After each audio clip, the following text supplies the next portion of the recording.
All right, folks, good morning. This is episode 268 of the First and Frame Rate Show. I am VF Baller, and just chugging right along. Another week is almost in the books. It is Thursday, and, just making content in this fashion just does make the week feel like it just flows a lot better. And it seems like the week goes by a little bit faster, and hopefully that's the case for you. Hopefully everything is going well for you this week. Throughout the week you got to work and all this other stuff, or if you're in school, and it gets kind of hectic sometimes. But it's Thursday, it's almost Friday. So with that being said, hopefully everything has worked out for you. So far, so good for me. I cannot complain. I can't complain. Like I said, today is 268, the episode of the First and Frame Rate Show, and we're just going to talk, nothing in specifics. We're just going to really talk about both of these teams that I like to cover here, which is the Atlanta Falcons and the Georgia Southern Eagles. And can they turn it around? How long will it be before they turn it around? I have no faith. I have faith that they will, but it's just, how long is this process just going to take? How fast can it be? Is it going to be a 3-year process for the Atlanta Falcons? Is it going to be a 2-year process for the Georgia Southern Eagles? Or can they do it the next season? What can actually happen in all of these scenarios? We're going to talk about it because there's going to be some moving of some players. It's going to be some different faces that you're going to see at Georgia Southern. Atlanta is going to probably end up getting rid of Calvin Ridley and moving him on to another team. The offensive line probably going to have to be moved around a little bit. Probably not going to be playing as much. Probably going to see a few new faces up there as well. The defense, it's just a lot of things with the Falcons can change, much more than the Georgia Southern Eagles. But then again, when you look at the Georgia Southern Eagles, they went 3-9 last year. So, they went 3-9. So with that being said, it's going to have to be some type of turnaround there. And the Falcons overachieved. They went 7-10, especially knowing what we know now. And we saw the type of team and the receivers and the offensive line we had. We probably had no business winning 7 games, but we did. And that was pretty cool. But that's not going to cut it. We're going to have to win at least 3 to 4 more games to be talked about in the conversation with the other teams and or playoffs. So that's just going to be the reality of it. So we're going to get into both of those really shortly. If you have been following this content, I really appreciate it. If you haven't decided yet, go ahead and hit the subscribe button if you're on the YouTube side of things. Hey, even if you're listening to this on the podcast side of things, subscribe over there as well. So anytime when I put up a new episode, you'll be notified, or it would download automatically for you. Depends on what type of settings you have.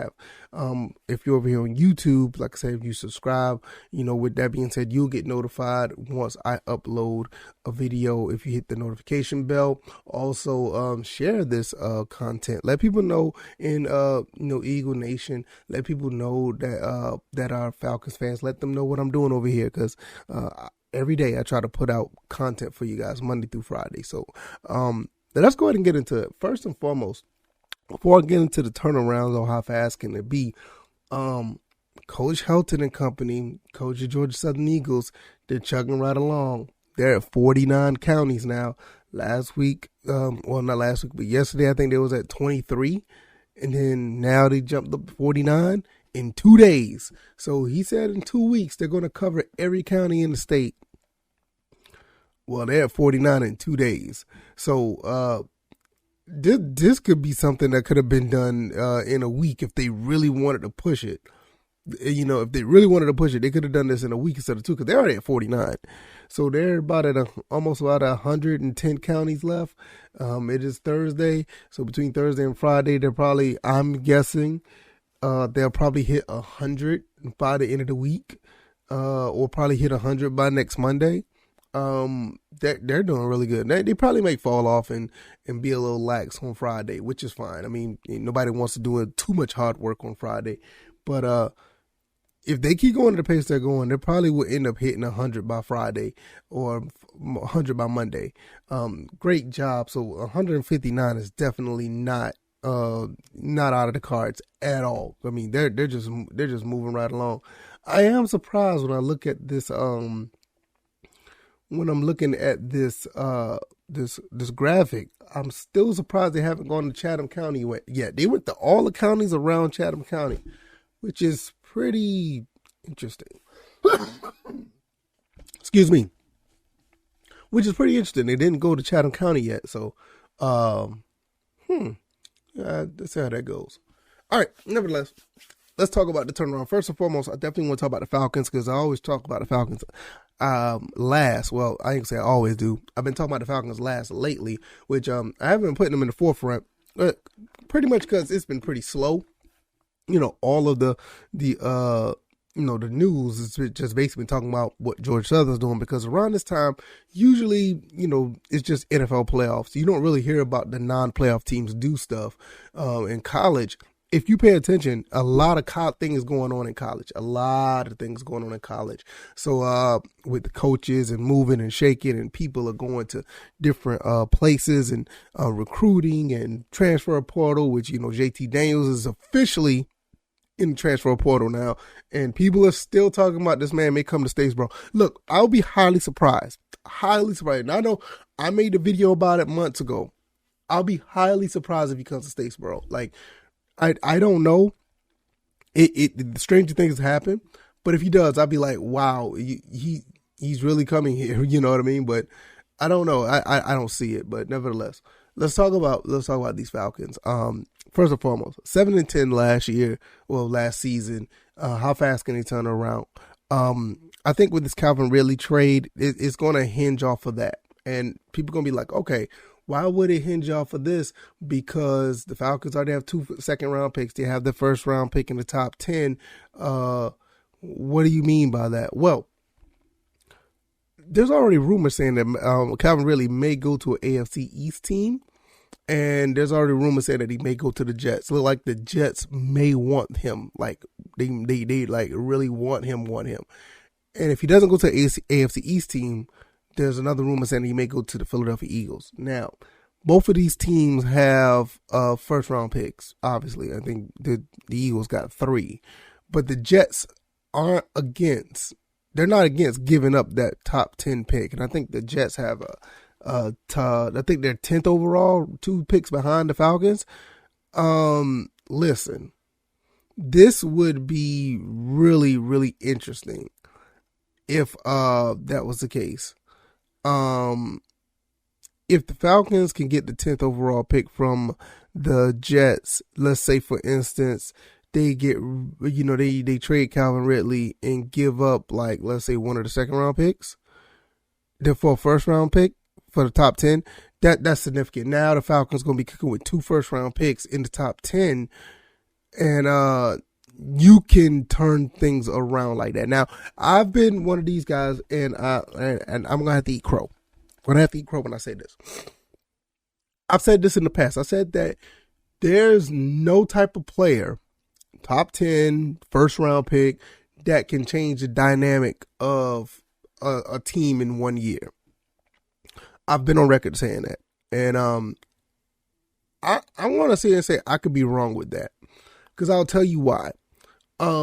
There's plenty of players that came in the draft right away, and some of them haven't even been first round picks, change the dynamic of a whole team. And I'm talking about just one player, change the dynamic of an entire team. You can look at, and this is an example not too many people really look at, even though the team hasn't, they kind of underachieved. You look at the defense of the Washington Redskins. When they brought Chase Young in, it was a different team. You look at the Bosa brothers. When both of those guys came in, 49ers and Chargers respectively, they changed the dynamic of their team. Micah Parsons is another one, defensive player, changed the dynamic of the team. Patrick Mahomes, they moved all the way up. The Chiefs moved all the way up to get him, changed the dynamic of the team. And in some cases, these guys changed the dynamic of a team in one season. Now imagine the Falcons do this with 2 first round picks. Not only 2 first round picks, 2 top 10 picks. So if they can get They don't necessarily have to get the picks from the Jets.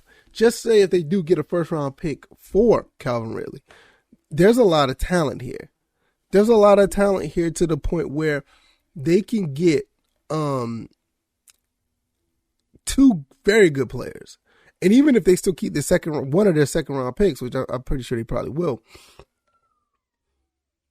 if they keep one of their second-round picks, they can get three good players, possibly like in the top 40. You can't ask for more than that. That is phenomenal. That'd be great. And it's one of the quickest ways that you can turn around this franchise, because you can get players that'll probably be ready to go right away. I said this last week. I said this yesterday. I'm really big on the Kobe Dean. I don't see how you I don't see how you pass on him. I don't see how the Falcons pass on him, to be honest with you. I know a lot of people still talking about Aiden Hutchinson. Aiden Hutchinson is another good pass rusher. They're talking about him as well. I can see them picking him up. A lot of people saying that he's, surefire. You got to pick him or whatever the case may be. But I don't see picking Hutchinson over Kobe Dean. I just don't see it. I could be wrong. Also, they're saying there's a lot of other pass rushers in the draft that are going to be just as good. This is a very deep and heavy pass rushing draft class. So I just don't know how that goes. But these two first-round picks, you got to knock it out the park. If you do get, allegedly, if you do get both of them, even if you don't, whatever you do with this Calvin Ridley pick, because if you do trade him away and get a draft pick for him, you got to get something big time. Because not just because of his Calvin Ridley, it's just that you need to turn this team around. You need to find a way to turn this team around, and it's going to have to start in the draft. I do like the fact that Terry Fontenot and Arthur Smith already taking the reign of saying we want to get the best player available. They're not trying to, pick up needs in the draft. They're trying to pick up needs throughout free agency, which is not a bad strategy. I like that strategy, actually, for you to sit here and say, hey, we're going to go ahead and get our needs for the veterans that are out there. So the needs, those guys already know what they're doing when they come in. So we don't have to have our rookies come in to be the need and have them try to do more than what they probably need to do. Case in point, you look at Jalen Mayfield. He was a need. They put him out there, and yeah, after a while he got a little bit better, but it was a nightmare season for him because he was thrown into a situation where they needed him to do something. It wasn't more of like, okay, let's say a Richie Grant situation where he could continue to watch and learn and get plugged in every now and then to play and get a little bit of experience. No, Jalen Mayfield was just thrown out there, and it showed. First few games, he was like, oh, man. Then there were some games he did pretty good. Then there were some games where he backslide. I mean, you saw the ebb and flows of a rookie starting out, and that's just what happened. It's going to happen that way with any rookie, but when you're put in a situation where you're needed to do something, it could be very rough. Now, there's one of the reasons why if you want to get the best player available and you want these guys to just say, hey, go out there and play. We don't need you to do much. Just go out there and show off your talents. If you could get that in the first few picks with the best player available instead of picking a need, that's where you can see some really, really good results. I mean, I think Micah Parsons was one of those types. Chase Young, like I said, the Bosa brothers. You had other players that went out and say, hey, look, we need you just to be good. And when that was the case, that's what happened. So therefore, this is what needed to be done. I really feel that if we can get that together, that will be very, very, very, very, important for the Falcons. If you like this content, hit the like button. Go ahead and share this. Let people know what I'm doing over here. Also, if you haven't already, subscribe to the channel. Subscribe to the podcast avenue as well. Thank you guys for the support. You guys are great. Don't have much else to say on the Falcons situation. I just feel like those are the things that we're going to have to do if we want to turn it around for the Falcons. Now, let's jump over to the Georgia Southern Eagles before we wrap this up. The Georgia Southern Eagles is already on a tear right now when it comes to recruiting, picking up players. Transfer portal is in effect. You also have the coaching staff is here. I think the Falcons. I mean, no, the Falcons. I think Georgia Southern Eagles is going to end up turning this thing around in one season. And I just it just seems that way. It just seems like the Georgia Southern Eagles is already trying to put something together to have a winning culture and a winning program once again. 3-9 last year. You already know what happened. Whole situation with Gavin Adcock on the bus that contributed to so many things negative wise. Coach Chad Lunsford was let go. It was just so much that has happened in that situation to where it was just a lot of turmoil. Coach Kevin Whitley came in as interim coach, did the best that he could.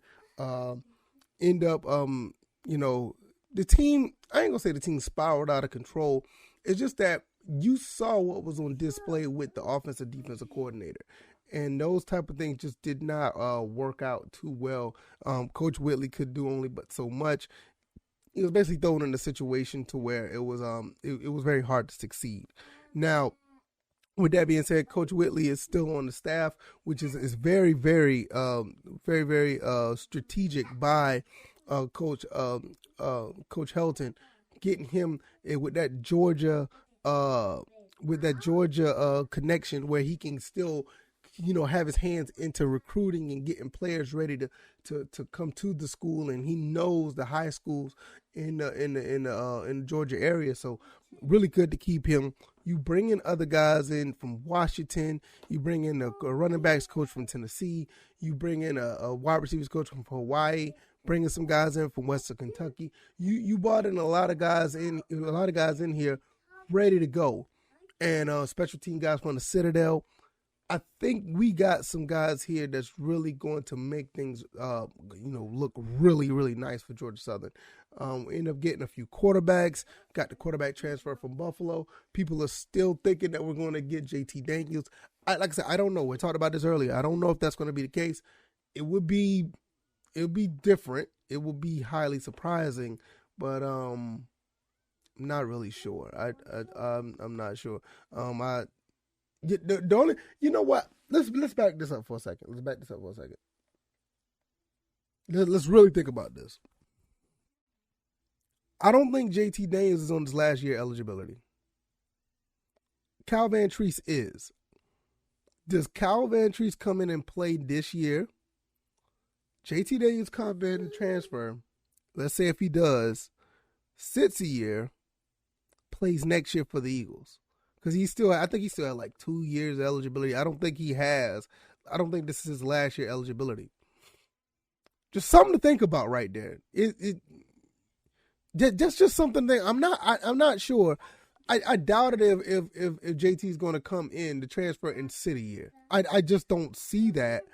But this is not his last year to say, hey, I have to play because it's my last. I don't think that's the case. I think he still has another year after next year. So if Calvin Van Treese does play next year, does JT Daniels come in behind him? I don't see it, but I'm just putting the scenario out there. I'm not really sure. But it's just something to think about. But nevertheless, you look at all the guys that are coming back. We talked about this on an episode earlier this week where we had all these guys from all these veterans, all these seniors, all these guys using their last year eligibility, all the defensive guys, the Justin Ellis's, the Todd Bradley Glenn's, the Dylan Springer, Amari Jones, J.D. King, Najee Thompson's coming. I think Najee Thompson has 2 years left. Justin Birdsong. You got a lot of guys that has a lot of experience coming back. That's going to be huge, on top of everything that's going on. So I think as fast as Georgia Southern gets turned around, I think this is going to be a situation where I said this a while back that they could win at least 8 games. I'm starting to think it's probably going to be more than that. I think it's a possibility it's going to be more than that. the UAB, which UAB is actually interesting because there's just word that Raynard Ellis, the former Georgia Southern Eagle, has transferred to UAB. So that's interesting. UAB is a pretty good program, and that's going to be a tough game. So we do play UAB, and we play Nebraska, we play Ball State. I know those like the first games that I know of. We got all the conference games coming in, and I think with James Madison and you got Marshall and all of them coming. I think they're coming in this season, so we may have some of them guys on the schedule. I'm not sure, but it's going to be a very fun season in the Sun Belt. If those guys are coming in, and Georgia Southern with this big turnaround, it's going to be really, really fun to see. I think they're going to jump from 3-9 to probably, dare I say, maybe 9-3, maybe 10-2. I mean, it's possible, man. You look at this team and the way they're set up, and I'm not trying to hype them, but this team just already looks 10 times better than they did last year. They already look 10 times better.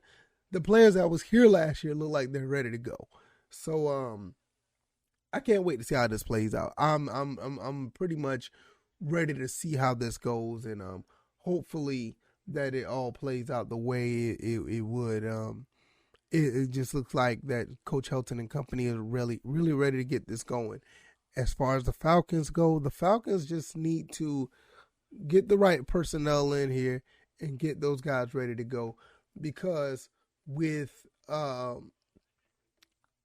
what they have, they don't have a very bad team. They don't have a team that's just not as good. And you get a few players here and there, I think that will change. And we'll see how that all plays out. So we'll see how it goes. That's going to be the end of episode 268 of the First and Frame Rate Show. I'm VF Baller. Over here we talk about Georgia Southern football and Atlanta Falcons football. How fast both teams can turn this around. I'm going to give you a final verdict real quick. I think Atlanta probably have another year under their belt to do so. Even if they knock it out of the park, you still got a lot of competition in the NFL. I think they will get better but what I mean by turning around for the Falcons, for them to be, 11, 12, 10 win team season type of team. So I think they're going to have another year under their belt to try to work that out. But that doesn't mean they can't have a successful season next year. But to have that type of consistency, probably going to be another year before they get everything together. As far as Georgia Southern, those guys move so fast. You look at what they're doing with the recruiting. 49 states, 49 counties in the state of Georgia already. They're trying to get all the talent out of the state of Georgia that they can to continue to build what Georgia Southern already have. And I think that they're already turned it around. I just need to see it on the field. And these guys could probably be having double-digit wins within, starting next year. That's just my opinion. And the way that it's set up, it's like it's set up for it. The only thing that they could do is hurt themselves at this point. But we got a lot of time until the season starts. But it looks like that's going to be the case, in my opinion. I am a little bit biased. All right, y'all. I will see you guys on the next one. Like, subscribe, and share. If you don't mind, on the YouTube side, give me 5 stars on the podcast avenue, and subscribe over there and let people know what I'm doing over there as well. All right, y'all. I'll see you guys on the next one. You guys have a great morning. You guys be blessed. All right, y'all. Peace.